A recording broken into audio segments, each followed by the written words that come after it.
Hello everyone, welcome to my YouTube channel Fly India.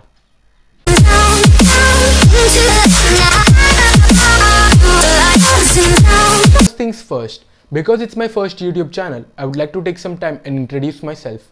My name is Dharmin Shah, and what I'm trying to do is to provide knowledge on financial literacy, which we are gonna talk about later in this video.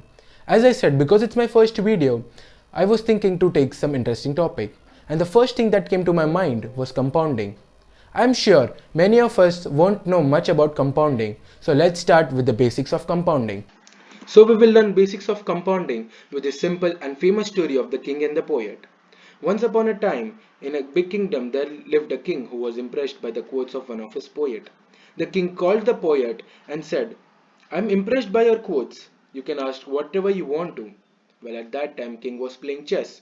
So the poet smartly said, "I want 1 grain of rice on 1 square of chess, but the only string attached to it is that it should get doubled on every square." The king replied, "Oh, only this much? Okay, I will give you." Well, it sounds simple, right? But it isn't. Now, here's a tabular chart of what poet said to the king. As you can see in the first box, there is 1 grain of rice which is getting doubled on every square.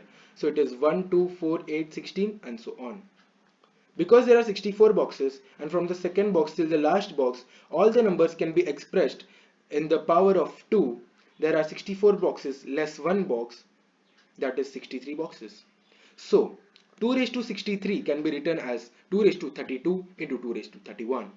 2 raised to 32 is 429 crores, whereas 2 raised to 31 is 215 crores.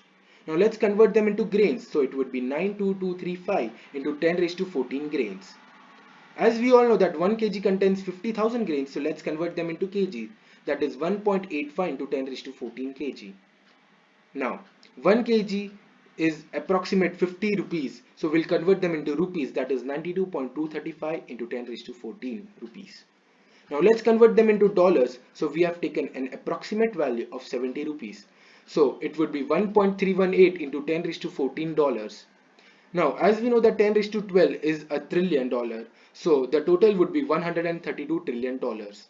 Now, just for a comparison, we have taken the world GDP of 2017, which was just $80 trillion. So you could imagine how smart was the poet. And then the king had to give his whole kingdom. So by this small example, you could imagine how these small numbers when multiplied can give huge returns. Now we will study in detail about simple interest and compound interest. So simple interest and compound interest. Let's start with their formulas. So formula for simple interest is I is equals to P into R into N. Therefore amount would be principal added to principal into rate of interest into number of years. Whereas in compound interest, the number of years is raised to the power, unlike in simple interest. Now, just to make things more simple, we'll take an example of Rohan and Riya, who have started their investment with 1 lakh rupees, on which return on investment is expected to be 15%. But here's the twist.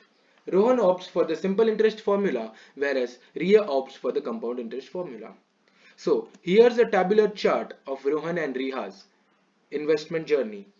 They both have started with 1 lakh rupees. In the first year, Rohan gets 15,000 added, whereas Riya also gets 15,000 added. So for the next subsequent years, Rohan will get 15,000 added because he has opted for the simple interest. But as we all know that in compound interest is equals to interest on interest, that is interest added to interest. Therefore in the second year, Riya gets 1,32,250 rupees. Now let's fast forward and go in the 35th year, wherein Rohan gets 6,25,300 rupees, whereas Riya gets 1,33,17,552 rupees. So as we know that they both started with 1 lakh rupees and they both had return on investment same, that is 15%. But there is a huge difference in the 35th year. So by now we have come to know that compounding is very crucial in our lives. Now, because that the video is coming to an end, I would like to share a fun fact. This fun fact is shared by Mr. Albert Einstein. He says that compound interest is the eighth wonder of this world. He who understands it earns it, and he who doesn't pays it. Finally, to conclude, I would like to share a few things. Well, in today's lecture, we learnt about compounding, but we didn't learn about where to use it or how to use it, whether to use it in share market, mutual funds or SIPs.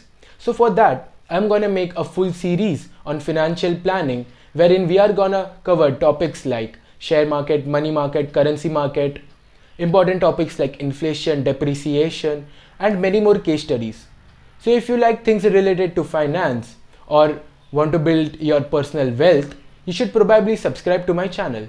So to conclude, I would like to say that we should all work together and do whatever it takes to make India